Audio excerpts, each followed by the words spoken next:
All right, you're 19 years old, newly married, and officially a Roman bride. Congratulations if that word even applies here. It's too late to escape now.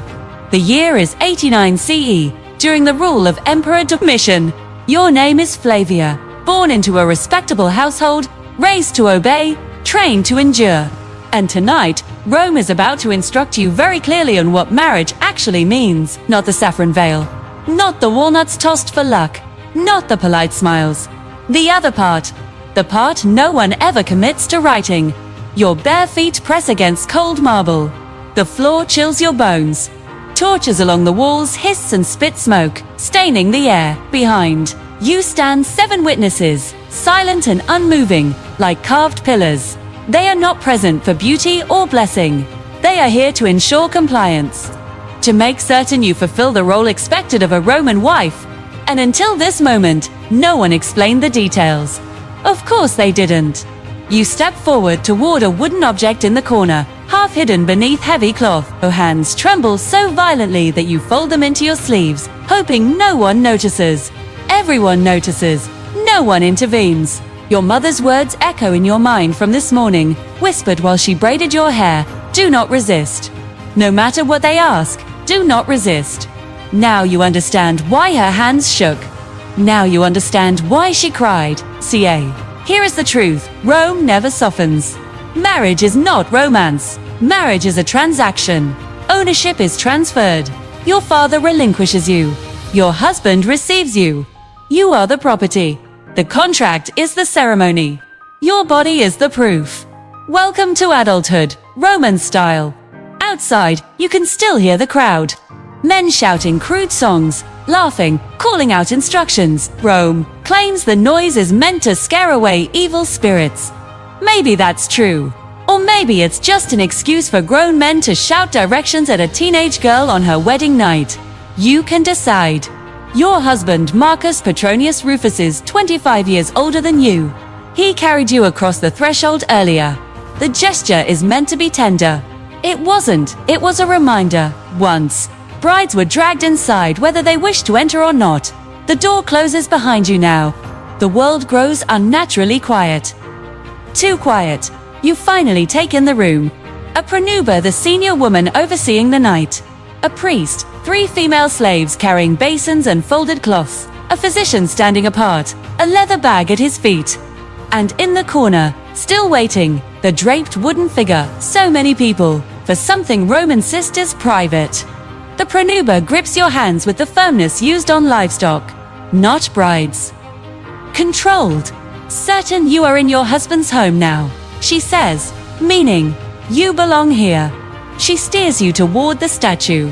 The witnesses' eyes bore into your back like nails. Rome adores witnesses. Rome trusts nothing without documentation, signatures, and enough people present to swear later that everything was done correctly. Survival here has rules. You learn them quickly, or you break. Rule 1. Keep your head lowered and your mouth closed. You pull away the cloth. There it is. A carved wooden figure shaped like a god. Rome barely names aloud. Mutinous, toot, fertility deity. Brides must acknowledge before their husbands may approach them. The carving leaves nothing to interpretation. Its purpose becomes horrifyingly obvious as the pronuba begins explaining what is required of you. Mutinous Tutunus was Rome's god of fertility and sexual initiation. We know he existed because ancient writers mention him briefly, always with discomfort. St. Augustine, writing centuries later as Christianity overtook pagan Rome, described the ritual with visible disgust. Roman brides, he said, were required to perform a seated offering involving the statue before consummation. You freeze. The room waits. The pronuba leans close. You must ask his blessing, she whispers. You must offer yourself, as tradition demands. Your stomach drops. Your mother's warning finally makes sense. And here is the part no one ever tells you. This ritual is not symbolic. It is the opening act of verification. Quick pause. If you're still here, consider liking and subscribing so you don't miss what comes next. Now, back to Rome. The witnesses move closer. The priest murmurs a prayer. The physician prepares himself. You stand there, trapped between tradition and carved wood. understanding with brutal clarity, you are not here to be honored. You are here to be confirmed. You are still standing before the statue when the pronuba steps behind you, guiding your body like furniture that needs adjusting. No privacy, no gentleness, just hands, commands, eyes. They call this sacred. You can already tell it's paperwork wrapped in religion. Here's the truth. Rome never admits aloud. Every ritual tonight exists because men demand proof. Proof you were untouched. Proof you obey. Proof that any children will belong to your husband and not some man shouting obscenities outside. You are not a partner in this marriage. You are the evidence. The pronuba gives instructions in the calm, chilling tone of someone who has done this too many times to feel anything anymore. The witnesses lean in not to help, only to observe. Your knees weaken. Your face burns. You comply anyway. Rule 2. Refusal is punished. Rome never punishes itself. When it ends, the slaves rush forward. One holds a bronze basin. Mother pours scented water over your arms as if resetting you. You shiver. They don't meet your eyes. They've done this before. They'll do it again tomorrow. The priest finishes a prayer no one listens to. Even he sounds bored. Roman religion is not gentle. It isn't about comfort. It's a checklist gesture. Smoke, completion. Your body has just been added to the list. Next comes the physician. He's older, hair tied back, tools guarded carefully in his bag. He doesn't greet you. You are not a patient. You are a legal matter. He examined you before the ceremony, confirming your virginity. That record already exists. This is the after. The pronuba nods. The witnesses adjust their stance. You stand there, jaw tight, forcing your thoughts into silence. B. The physician works quickly, clinically, like someone inspecting a shipment. To him, you are not a frightened girl. You are property being verified. He finishes and speaks his conclusion. A slave records it on a wax tablet. If your husband ever takes you to court, these 7 people will testify to every detail of tonight.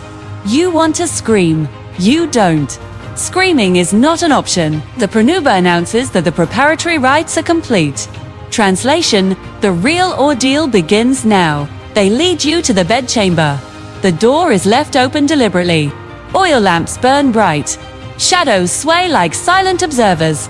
Your husband finally enters. He avoids your eyes, glancing instead at the pronuba like a student awaiting instruction. That surprises you. You expected authority, competence. Instead, he looks nervous like a man about to take an exam he didn't prepare for. You sit on the bed's edge. Your hands grip the sheets, trembling. The pronuba recites the formal words she has spoken for decades. The gods have blessed the union. Let the marriage be consummated according to Roman law. The words fall like chains, too. And then it hits you, everything so far was preparation. The real verification hasn't even begun. The door remains open. The lamps stay bright. Rome presses in on your ribs as you struggle to breathe. Marcus finally looks at you, not with desire, not with affection, but with assessment. Like checking cargo for damage. Welcome to Roman marriage. Romance optional. Verification required. Sits beside you.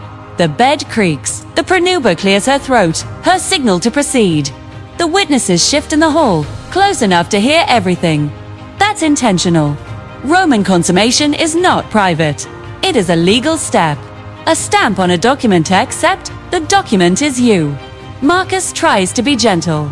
Maybe he's afraid. Maybe he's trying to be kind. His hand hovers, then rests on your shoulder. C keeps glancing toward the doorway, as if someone might correct him. You're both trapped. He must perform. You must comply. They must witness. No one can leave. You lie back because there is nowhere else to go. When it ends, the room never relaxes. The witnesses listen for evidence, not emotion. When Marcus pulls away, he does so quickly. Ashamed or confused, you can't tell. The slaves enter immediately. Towels, water, efficiency. The night is far from over. The physician returns. Now he needs proof. He enters like a man resuming interrupted work. No sympathy, no hesitation. Why would there be? This night is just procedures to him. You try to cover yourself. He gestures for you to move the sheet. You obey, skink. He opens his bag. Tools clink softly. Your throat tightens. Marcus stands aside, rubbing his hands. The examination is fast, detached. He narrates for the witnesses, a scribe records. This isn't medicine, it's inventory. When you flinch, he pauses not to comfort, but in irritation. Finally, he steps back. Consummation verified. The witnesses nod. That's all they came for. The transformation is complete. The room resets. Linens replaced. Lamps adjusted. The witnesses leave. The tablet is sealed. Marcus exhales in relief. You remain seated, clutching the sheet, trying to piece yourself together. Marcus murmurs something about rest, about tomorrow being easier. You don't respond. Wine is brought strong enough to quiet your body, not your mind. Marcus leaves you lie down slowly. The lamps dim, and you realize the truth. Tonight wasn't an ending. It was an initiation. Not into love, into a system.